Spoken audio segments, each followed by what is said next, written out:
According to the Obama administration, the healthcare.gov is on track and getting better every day. But newly revealed documents show a critical flaw that could jeopardize the entire healthcare reform plan. And those are the words of the very agency responsible for the system.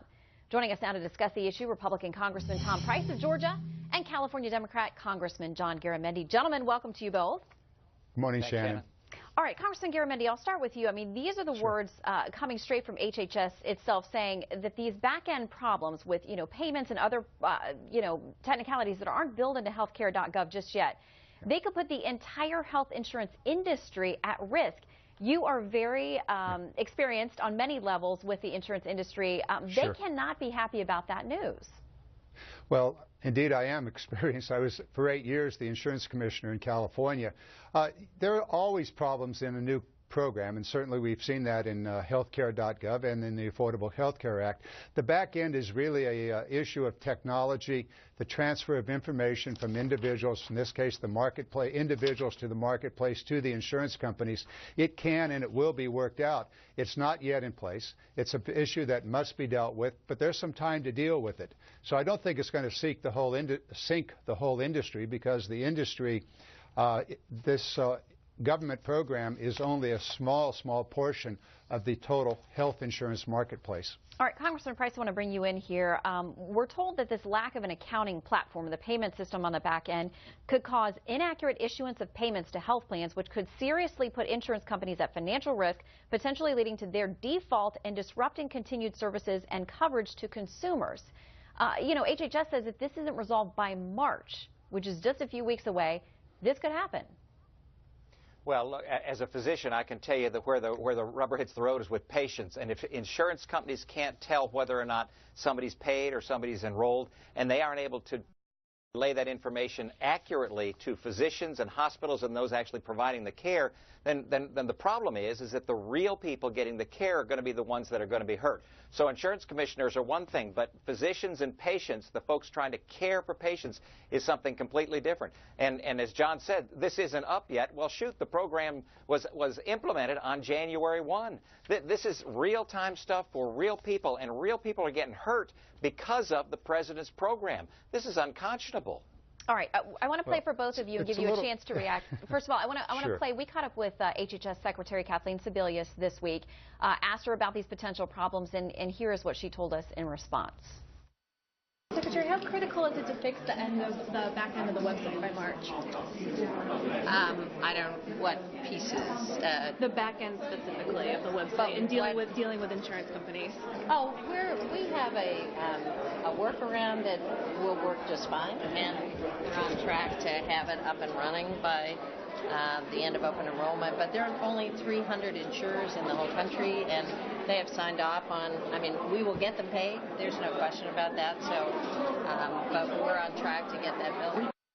Congressman Garamendi, is that reassuring enough for you? There is a workaround, an end run around the system, according to the Secretary.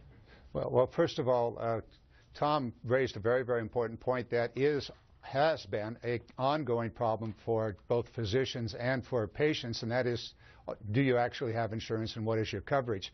That is not the issue we're talking about here. What we're talking about here is the payment from the government to the insurance companies, and what they've decided to do, as I understand it, is to go ahead and make the payments and then, through an accounting mechanism in the months and weeks ahead, do the adjustments. This is standard procedure and is not unknown within the industry. So I think it's not going to be a huge problem, but it does have to be worked out, and it's not going to sink the insurance companies at all, because they have figured out a way to provide the payment to the insurance companies and then go through and make adjustments as the additional information is known and made available to the insurance companies.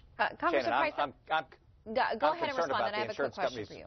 I'm concerned about the insurance companies, no doubt, but I'm more concerned about the patients. And I promise you, if the government isn't subsidizing, if the government isn't paying the insurance companies, then the insurance companies aren't paying the physicians and the folks providing the care, and that's where it hurts. That's where it hurts real people, and that's where it's wrong. Congressman Price, I want to ask you a quick question. Your colleague, Congressman Garamendi, said just a few weeks ago that the ACA is working well. It will continue to improve, and he said that the GOP is going to run away from this issue in this election year because it will be working so well. What do you think? Look, in his home state of California, there are 500,000 people who signed up on the California exchange for health coverage, and 900,000 people in the state who've lost their coverage. The Los Angeles Times, again, in his home state, even reported that premiums are up over 30% for middle-class individuals. This isn't a program that's working. This is a program that may be working for government. It might be working for insurance companies that Congressman Garamendi is so concerned about. I'll tell you who it's not working for. It's not working for patients and families and physicians, the folks who are providing the care for the individuals in this country. And that's why this program is wrong. That's why we need to look for positive, patient-centered solutions, not government-centered solutions. All right, Congressman Garamendi, very quick final word to you. Sure. Well, it's not quite that way. In fact, the program is working in California. People are getting covered, and they are getting care. And that's very, very important all the way around. Of course, there are problems, and there are problems throughout the United States, and there are problems in California. But that's not new. These were problems that I was dealing with in the early 90s when I was insurance commissioner, and then once again in the mid-2000s when I was commissioner once again. They're ongoing issues, and we're working our way through them. Some of this is new. Some of it is very, very old. And Tom is quite correct. The ultimate issue is, are people going to be able to get the health care that they need? The answer in most of California is yes, but not all parts of California, because the insurance companies in California do continue to redline geographically certain areas. That's a problem that existed over the last 3-4 decades. It has yet to be resolved, and we actually have some of the mechanisms in place to do it. But of course there are ongoing problems, and we have to continue to work for them, not just because of the ACA, but because this is a part of Americans' ongoing medical system. All right, we got to leave it there, but we'll leave you. Thanks, Shannon. In California for every one. 2 people losing insurance in California for every one that signed up. That's not a program that works. We'll leave it on a note of agreement that both of you agree the ultimate bottom line is making sure that people have access to health care and coverage that they need. All right. Thank you both. We wish you both the best in finding those solutions. Thank you, gentlemen. Thank you.